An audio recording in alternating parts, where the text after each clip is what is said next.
Bonsoir à toutes et à tous et bienvenue dans Prime Politique, votre émission de décryptage et d'analyse de l'actualité nationale. Aujourd'hui, nous recevons pour vous une figure majeure de la société civile béninoise, défenseur des droits humains et acteur de lutte contre la corruption. Il est le président du Front des organisations nationales contre la corruption FONAC. Monsieur Jean-Baptiste Elias, bonjour, comment allez-vous? Bonjour à vous, je me porte assez bien. Et je salue les téléspectateurs et les internautes qui nous écoutent en ce moment. Merci d'avoir accepté notre invitation. C'est moi qui vous remercie de m'avoir invité pour que nous puissions parler quelques minutes avec vos auditeurs, vos téléspectateurs, vos internautes. D'accord. En prélude à cette émission, je voudrais vous souhaiter mes vœux les meilleurs pour vous et à toute votre famille. À vous également et à toute l'équipe de votre chaîne. Je souhaite une bonne et heureuse année 2026. D'accord. Merci Santé, beaucoup. santé, santé, c'est le plus important. Une fois qu'on a la santé, tout le reste peut arriver. Les Chinois disent le plus souvent, la santé n'est pas tout. Mais sans la santé, tout n'est rien. Autrement dit, vous avez beau avoir tout ce que vous voulez dans la vie, si la santé n'y est pas, ce tout-là n'est rien. Donc, santé pour vous tous, prospérité, bonheur, paix, longévité pour toute l'équipe qui travaille dans cette chaîne. Merci beaucoup, Président. Alors, nous aurons à discuter de plusieurs sujets tout au long de cette émission. On va démarrer par le FONAC et la gouvernance. Présentez-nous d'abord le FONAC et dites-nous ce qu'il faut retenir de cette organisation. Quel est son rôle dans la République béninoise? Le Front des organisations nationales contre la corruption FONAC a été créé en mars 1998. Ça fait aujourd'hui 28 ans. Cette organisation regroupe ce que nous appelons les ONG de base. Donc, c'est une organisation faîtière. Ensuite, elle a pour mission principale de lutter contre la corruption, de lutter contre les détournements de deniers publics, de s'occuper de l'enrichissement illicite, de faire en sorte que les fraudes, les faux et usages de faux ne soient pas au rendez-vous dans notre pays. Nous luttons contre l'impunité et nous nous attaquons à toutes les pratiques contraires aux bonnes mœurs et à la gouvernance. Voilà en gros ce que nous faisons. Et nous avons pour vision l'intégrité, la loyauté, la transparence et la responsabilité. La transparence étant le mot le plus important pour nous. Et tout au long de cette émission, nous aurons à mettre l'accent sur la transparence parce que la transparence est l'élément capital pour que la bonne gouvernance soit au rendez-vous. Alors, parlons justement de bonne gouvernance. Avez-vous le sentiment que le Bénin a enregistré des avancées significatives dans la lutte contre la corruption ces dernières années? Le seul élément de comparaison que nous avons aujourd'hui, c'est l'indice de perception de la corruption de Transparency International, qui évalue chaque année 180 pays. Le Bénin fait partie, bien entendu, de ceux que Transparency International évalue dans le cadre de l'indice de perception de la corruption. Si nous prenons les 10 dernières années, à moins que vous voulez qu'on aille aux 15 dernières années. Non, les 10 dernières années. Les 10 dernières années. Oui. Le Bénin a évolué selon ce que nous pourrons donner comme appréciation.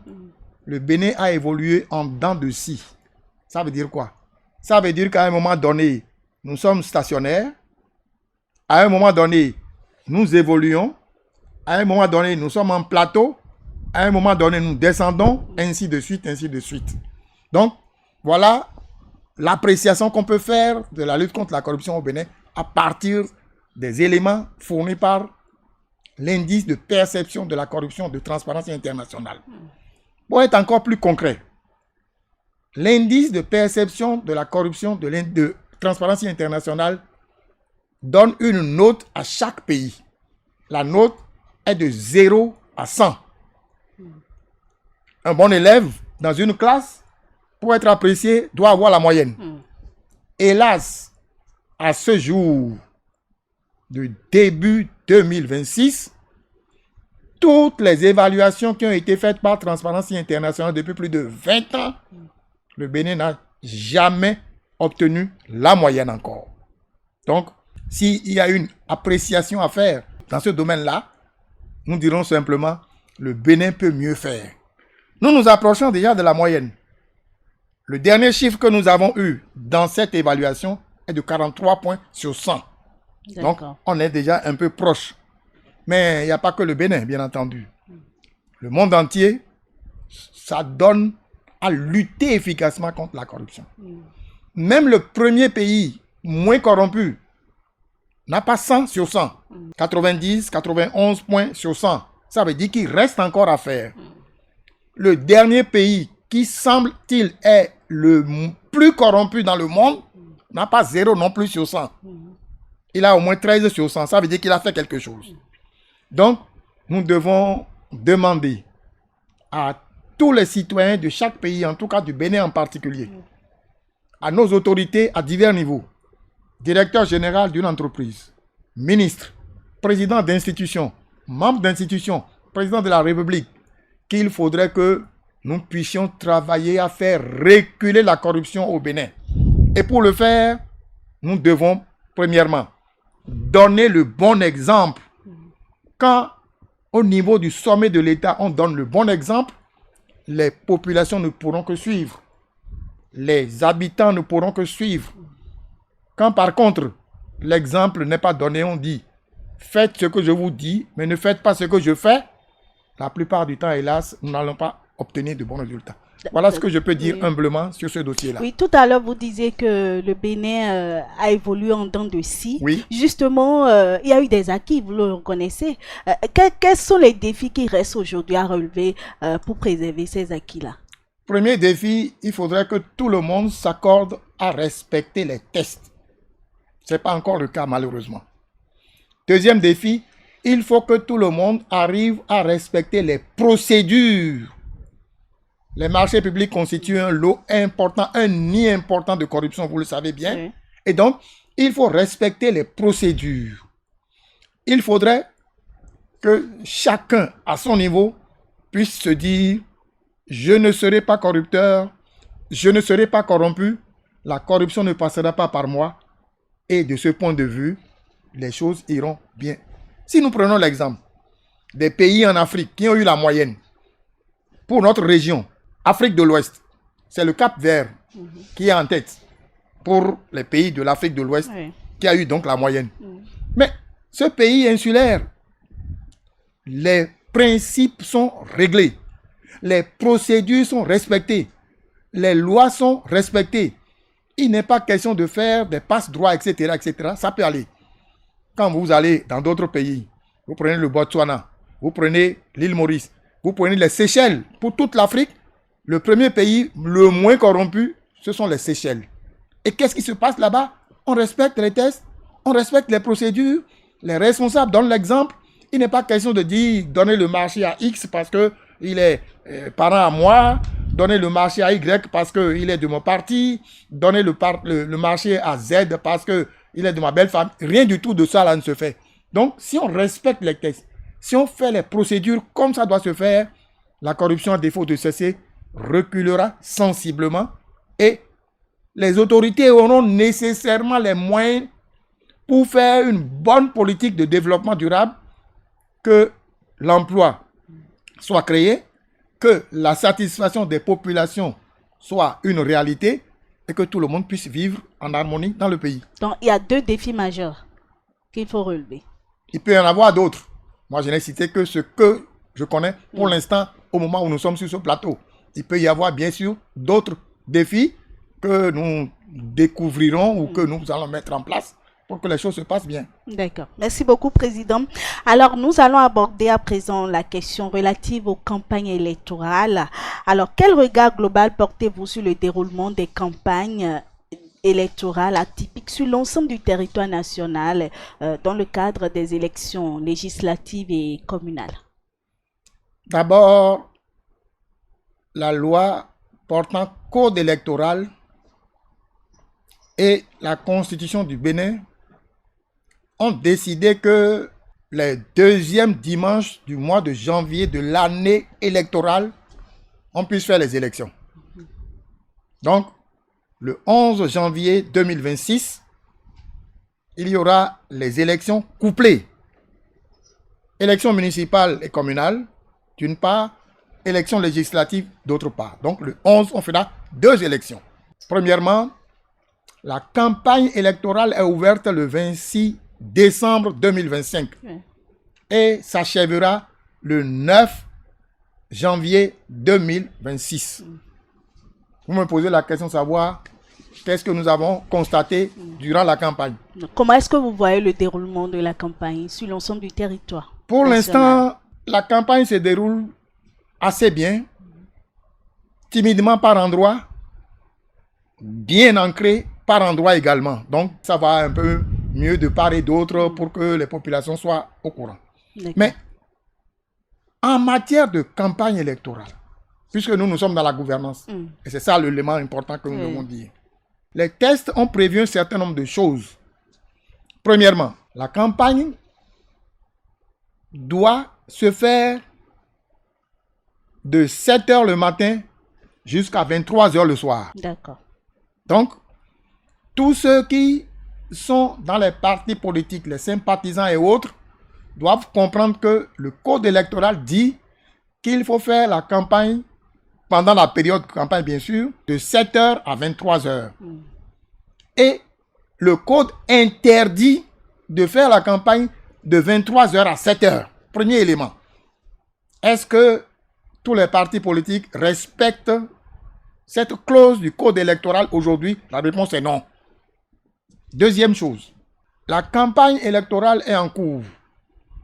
L'article du code électoral dispose expressément que on ne doit pas faire des cadeaux, on ne doit pas donner de l'argent, on ne doit pas donner des tissus, on ne doit pas donner des gadgets pour faire la campagne. S'il fallait le faire, il faut le faire 12 mois avant. C'est l'article 54 du code électoral. Donc, tout ce que nous voyons aujourd'hui, qui distribue les cadeaux, qui distribue les tissus, qui distribue les gadgets, qui distribue, etc., ils sont déjà frappés par la loi. Parce que la loi dit, vous ne pouvez pas le faire. Si vous devez le faire, faites-le 12 mois avant les élections. Nous sommes à quelques jours près des élections et ça se poursuit encore. Un autre élément important, les affiches à placarder dans la ville, dans les villes, dans les communes, dans les arrondissements, dans les quartiers de ville, dans les villages. Il y a des règles prévues par le ministère du cadre de vie pour placarder ces affiches. Malheureusement, tous les partis font placer ces affiches un peu en désordre. Le ministre du cadre de vie d'ailleurs a fait un communiqué pour rappeler à tous les partis, quels qu'ils soient, le droit de faire les choses correctement pour éviter des problèmes parce qu'ils tombent sous le coup de la loi.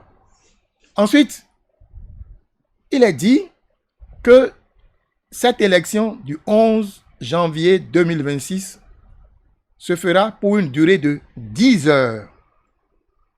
Élection couplée étant, ça partira de 7 h le matin jusqu'à 17 h l'après-midi.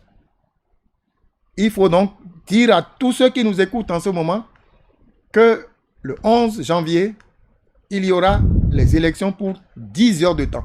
Si pour des raisons évidentes, on ne commence pas, on n'ouvre pas le poste de vote à 7 h, l'heure à laquelle on ouvrira le poste de vote, il faut y ajouter 10 heures pour la fin. Voilà en matière de campagne ce que nous avons. Et le code dit, on ne doit pas faire campagne électorale dans la rue. Malheureusement, vous avez vu, et nous avons tous vu, beaucoup de partis, beaucoup de sympathisants qui, avec les affiches, avec les documents électoraux, parcourent les rues dans nos villes et dans nos quartiers pour faire la campagne. Toutes choses qui sont interdites par le code électoral et que malheureusement nous voyons sur le terrain. Voilà quelques observations que nous, au FONAC, nous avons eu à faire, que d'ailleurs, ce que je viens de dire, tous ceux qui nous écoutent dans ce moment, dans leur milieu, ont observé d'une manière ou d'une autre. Mais, bon, la chose la plus importante que nous devons saluer, c'est que pour l'instant, il n'y a pas eu de violence. D'accord. Il n'y a pas eu de provocation majeure.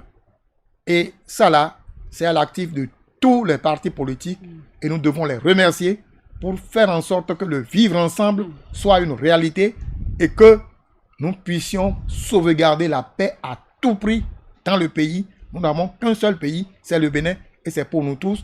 Personne n'a le droit de faire en sorte que la paix soit compromise dans le pays. Merci à vous de faire en sorte que nous puissions vivre dans la paix et que nous puissions cultiver la paix et que nous puissions faire en sorte que le vivre ensemble soit une réalité. Tout à l'heure, Président, vous parliez voilà, de certaines pratiques et qui sont illégales.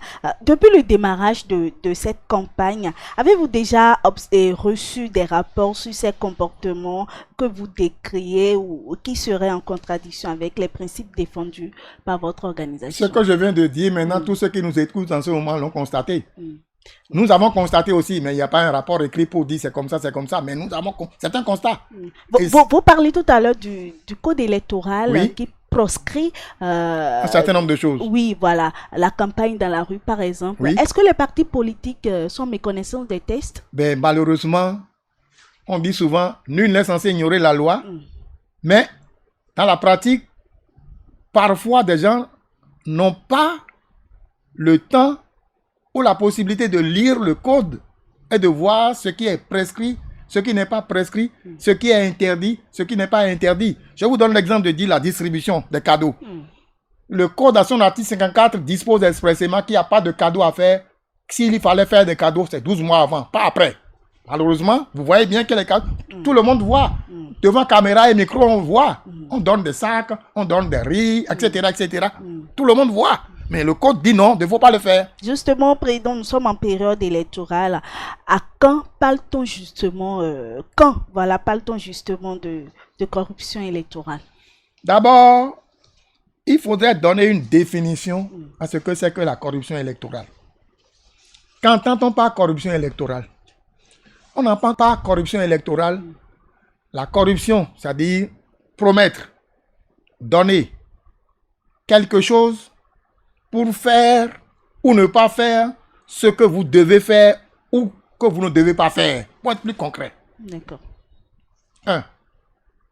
Nous connaissons des gens qui vont se lever pour dire « Je te donne de l'argent. »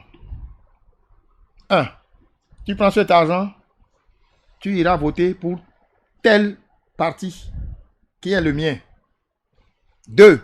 Je te donne de l'argent pour que tu n'ailles pas voter pour tel autre parti. 3. Je te promets que si tu votes pour tel parti, je vais te garantir l'emploi.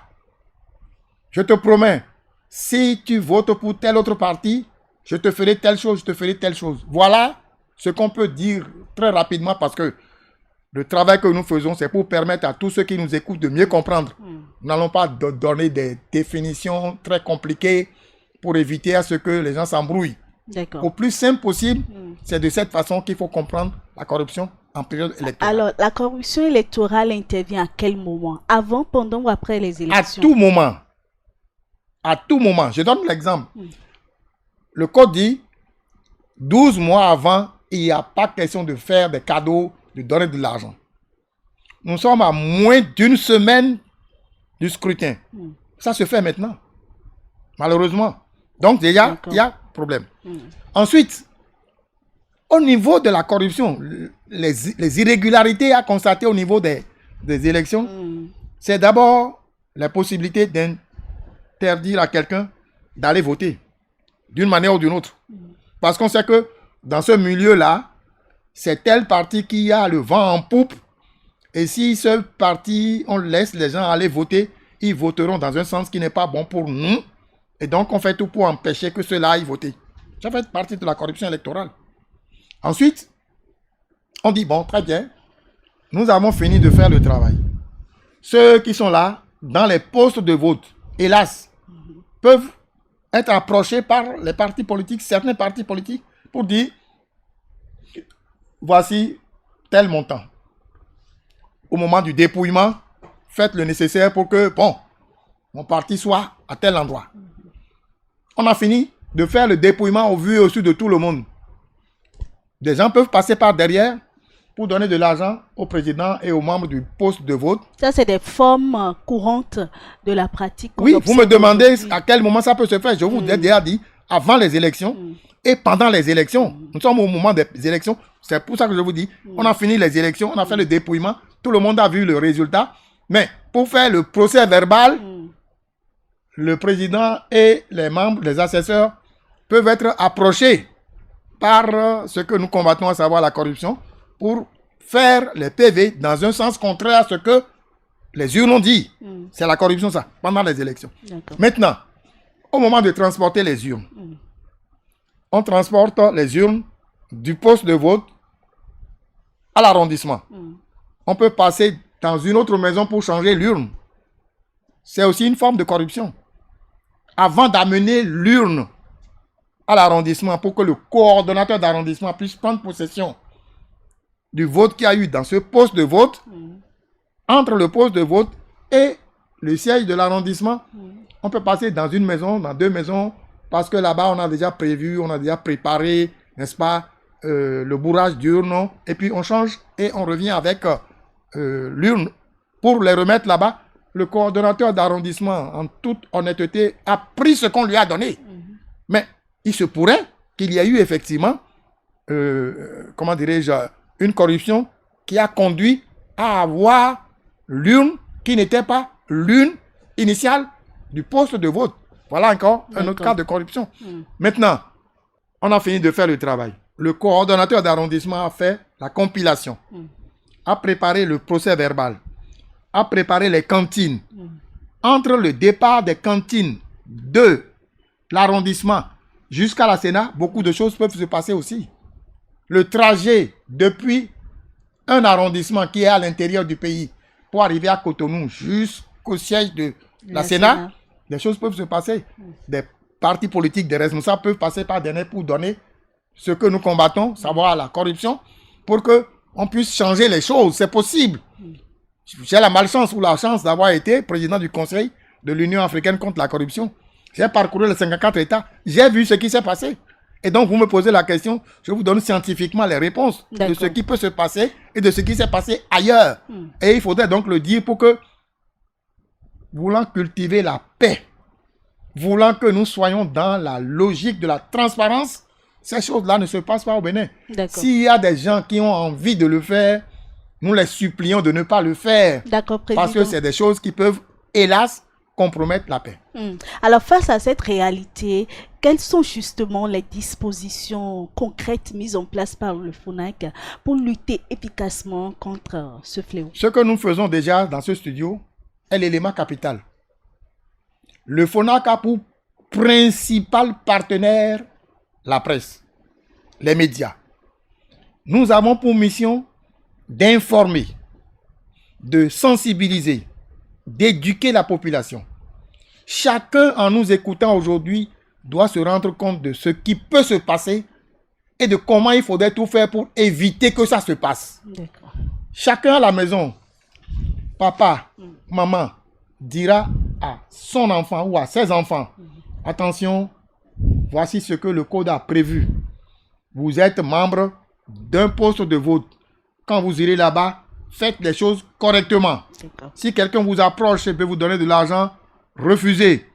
Si la personne tient compte de votre précarité et qu'il vous donne l'argent et que vous acceptez de prendre, ne faites pas le contraire de ce que la loi dit de faire.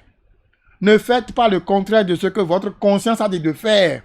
Voilà des dispositions déjà qui sont prises pour permettre à ce que, à défaut de cesser, les choses puissent diminuer sensiblement et que nous ayons la paix dans le pays. D'accord. Alors, sur un autre registre à présent, le Bénin a connu le dimanche 7 décembre 2025 une tentative de coup d'État déjouée par les forces de défense et de sécurité. Un événement qui aurait pu ébranler la paix et la quiétude des populations et mettre en cause les acquis démocratiques. Alors, en cette période électorale, que doit davantage faire l'État pour préserver durablement la paix et la stabilité nationale? D'abord, pour le malheureux cas de tentative de putsch qui est arrivé au Bénin le 7 décembre 2025, le FONAC a fait un communiqué condamnant cette tentative de putsch.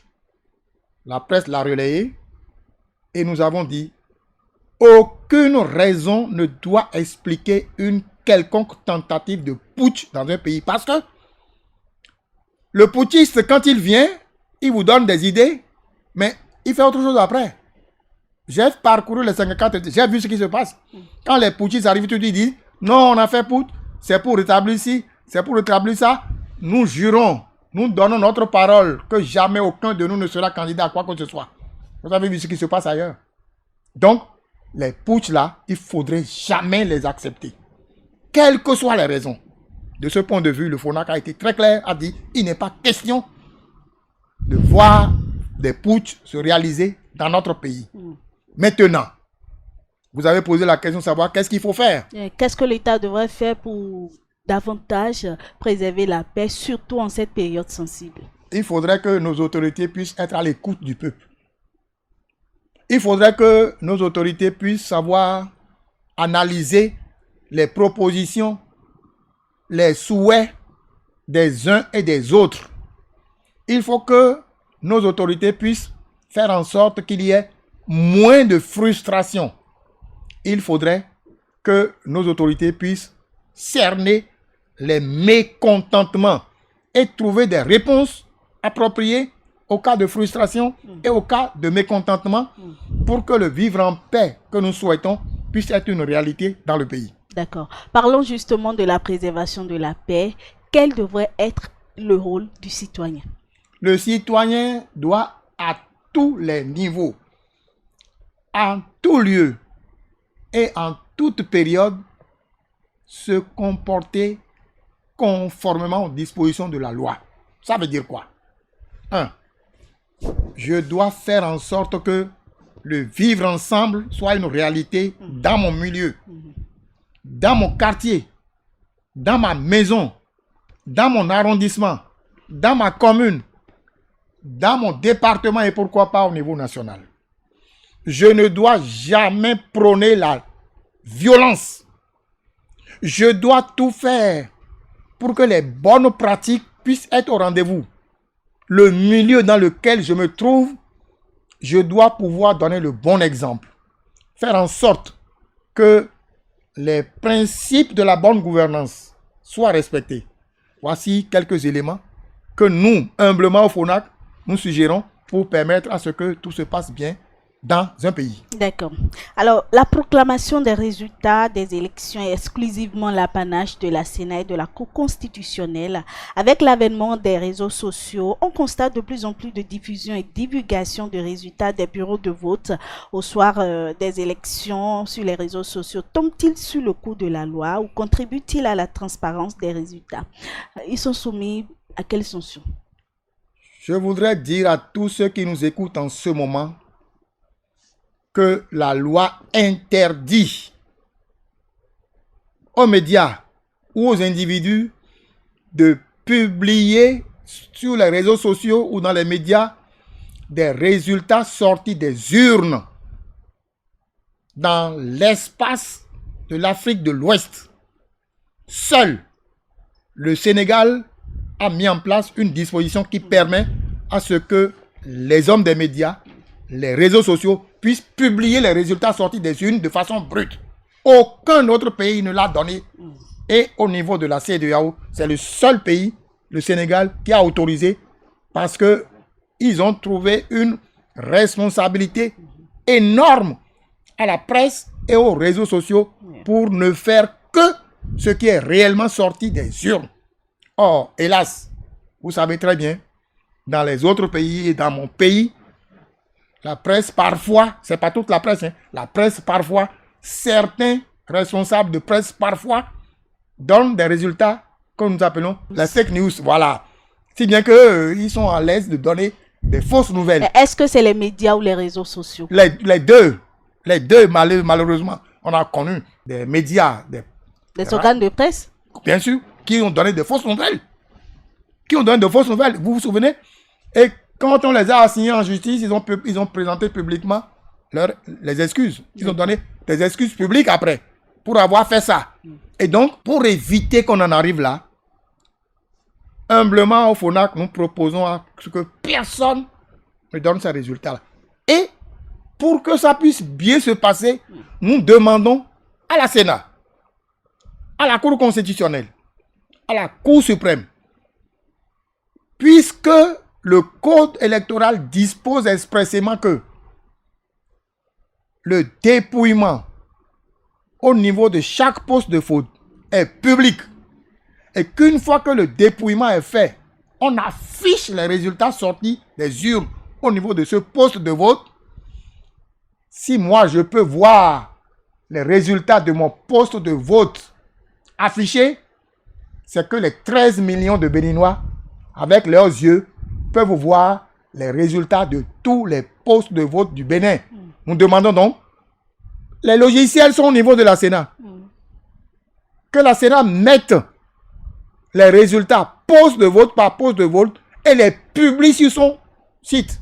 En disant bien entendu qu'il s'agit des résultats provisoires. Ainsi, quand tout le monde pourra avoir accès aux résultats sortis des urnes au niveau de tous les postes de vote, ça va apaiser les tensions. Ça va faire en sorte que tout le monde puisse avoir une crédibilité parce que le code électoral lui-même, à son article 1er, a dit qu'il faudrait que les élections se fassent dans la fiabilité, dans la transparence et en proclamant les résultats bruts sortis des urnes au niveau de tous les postes de vote. Ça ne fait que confirmer la transparence. Et ça permet à tout le monde de pouvoir se dire, ah, c'est X qui a gagné, c'est Y qui a perdu, donnons-nous la main, avançons. D'accord. Alors, parlons justement de postes de vote, de résultats. Ces individus-là ou bien ces organes dont vous parlez, qui s'adonnent à ces pratiques, dites-nous réellement à quelles sanctions sont-ils soumis? Le Code pénal a prévu les sanctions pour un tel comportement. Nous n'avons pas la prétention de dire que nous sommes juges, que nous sommes procureurs non plus. Il appartient à la justice de se saisir des cas de ceux qui auraient commis une telle infraction, de pouvoir les apprécier et de leur donner les sanctions prévues par la loi. Nous autres, nous sommes des éveilleurs de conscience. Nous rappelons aux uns et aux autres que le code électoral interdit de le faire. Le code pénal a prévu des sanctions pour ceux qui vont le faire. Nous demandons humblement aux gens de ne pas être hors la loi et de ne donc pas faire ce que le code a refusé de faire pour que nous soyons là sans problème. D'accord. Alors, on parle souvent d'élections transparentes et crédibles. Concrètement, que fait le FONAC pour contribuer à la transparence des élections du 11 janvier 2026? Pour contribuer à la transparence des élections du 11 janvier 2026, oui. Le FONAC, dans son travail de sensibilisation, d'éducation, a prévu des messages. D'accord. Vous voulez voir les messages éventuellement? Alors, le premier message que nous avons prévu, c'est d'abord de dire, pour la paix, pas de provocation, pas de violence. Le deuxième message que nous avons prévu, nous avons dit non à la corruption. Nous ne voulons pas de la corruption électorale. Donc, nous disons non à la corruption. Le troisième message, c'est ce que j'avais dit tout à l'heure sur l'article 54. les cadeaux et les présents sont interdits 12 mois avant le jour du scrutin. Les cadeaux et les présents sont interdits 12 mois avant le jour du scrutin. Un autre message que nous avons prévu, n'échange pas ton droit de vote pour de l'argent. D'accord. Tu as le droit d'aller voter. Il ne faut pas que quelqu'un te donne de l'argent et que tu puisses dire, bon, ok, d'accord, j'ai échangé mon droit de vote contre de l'argent. Un autre message que nous avons fait, c'est le 5e. Tu ne dois voter qu'une seule fois, non au vote multiple. Tu ne dois voter qu'une seule fois, non au vote multiple. Le 6e message, c'est non au bourrage des urnes. C'est la garantie de la paix. Non au bourrage des urnes. Ça veut dire quoi? Quand quelqu'un, de par sa position politique, a le vent en poupe et qu'il peut se permettre de faire le bourrage des urnes, ceux qui se sentent lésés peuvent crier. Ça peut faire de la bagarre. Ça va compromettre la paix. Un autre message, nous avons dit non au vote des étrangers. Ça veut dire quoi? Le Bénin a plus de 26, 27, 28 communes qui font frontière avec l'extérieur. Nos frères et sœurs, n'est-ce pas, des pays voisins, les politiciens ont beaucoup de tout dans leur sac. Ils prennent parfois des bus pour aller ramasser nos frères et sœurs là-bas et leur dire de venir voter le jour du scrutin. Ça peut être cause de violence. Ça peut trouver l'ordre, ça peut trouver la paix. Donc, nous, on dit humblement non au vote des étrangers. Nous disons, pour le 8e message, ne distribue pas les documents, les bulletins et autres le jour du scrutin. C'est l'article 52 qui l'interdit du code pénal. Nous n'avons rien inventé. Hein. Nous n'avons piqué des messages à partir des articles, n'est-ce pas, du code électoral pour dire ne distribue pas des bulletins et autres documents de propagande des partis politiques le jour du scrutin. D'accord. Un autre message que nous avons prévu, c'est le 9e message. Les PV des résultats et la feuille de dépouillement doivent être remis aux partis politiques présents. C'est la loi. C'est l'article 92. Les procès-verbaux de dépouillement et les feuilles de dépouillement doivent être remis aux partis politiques présents dans les postes de vote. Article 92 du Code électoral. Et la décision de la Cour constitutionnelle du 21 janvier 2023 est très claire de dire qu'il faut donner les procès-verbaux et les feuilles de dépouillement aux partis politiques. Un autre message, c'est le 10e. Les procès-verbaux de centralisation et de compilation doivent être remis aux partis politiques. C'est la loi. C'est l'article 93. Il faut donc donner. La Sénat doit prendre les dispositions pour que les coordonnateurs d'arrondissement puissent disposer des blocs de procès-verbaux et de feuilles de dépouillement pour que les partis politiques présents au moment de la compilation puissent avoir les procès-verbaux. Un autre élément, c'était le 11e. Responsable à divers niveaux ne falsifie pas les documents électoraux. Tout à l'heure, quand on parlait, j'avais dit qu'en quittant, n'est-ce pas, le poste de vote, ou l'arrondissement pour aller à l'arrondissement, on peut changer. De l'arrondissement vers la Sénat, on peut changer. Donc, nous avons fait un message pour dire, ne le faites pas. Parce que quand on va le constater, ça peut être objet de... Et pour la fin, nous avons dit, la proclamation des résultats, poste de vote par poste de vote, c'est le choix de la transparence. Nous avons prié la Sénat, la Cour constitutionnelle, la Cour suprême, d'avoir à mettre sur leur site les résultats poste de vote par poste de vote. Que ce soit disponible à tout niveau. Quelqu'un qui entre sur Twitter dans son ordinateur, qui tape, doit pouvoir voir les résultats poste de vote par poste dans tous les 17 400 et quelques postes de vote que nous avons au Bénin. On peut le faire, on doit le faire. Ça rentre dans le cadre de la transparence. Voilà quelques messages que humblement, au FONAC, nous suggérons pour qu'il y ait la paix qu'il y ait la transparence et que le vivre ensemble soit une réalité dans le pays. Est-ce que vous n'avez pas l'impression que c'est de simples messages? Est-ce que cela peut réellement porter son fruit, le message que vous passez là? Quel impact cela peut avoir sur la communauté?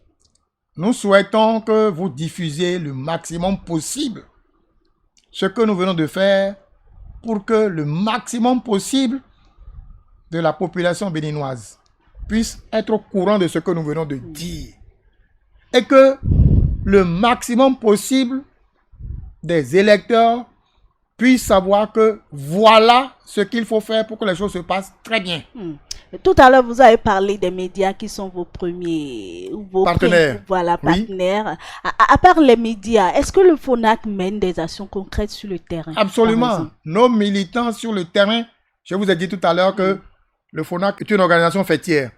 Et nos ONG de base sont en train de faire ce travail au niveau de leur localité. Est-ce que les sensibilisations se poursuivent aussi au niveau des différents arrondissements ou quartiers de ville et tout? Là où ils sont, ces responsables d'ONG, là où ils sont, ils travaillent aux côtés des populations pour leur donner l'information. Ce que je suis venu dire aujourd'hui, ce n'est que le fruit de ce que nous avons retenu ensemble. D'accord. Que moi, en tant que porte-parole, je viens le faire devant la presse et que eux, sur le terrain, ils le font au sein des populations. D'accord. Parlons des acteurs politiques. Quelle attitude et quel comportement doivent-ils adopter sur le terrain afin d'éviter les tensions et préserver la cohésion sociale? Les partis politiques ont le devoir, je dirais même l'obligation, je dirais même gentiment, le fair play, de faire en sorte que les élections se passent dans de bonnes conditions. Je voudrais profiter de l'occasion pour dire qu'il faudrait que le 11 janvier 2026, humblement, au FONAC, nous proposons à ce que tous ceux qui sont sur la liste électorale sortent pour aller voter.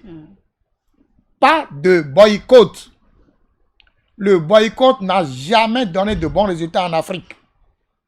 J'ai parcouru les 54 États en Afrique en ma qualité de président du Conseil de l'Union africaine contre la corruption. J'ai vu ce qui s'est passé.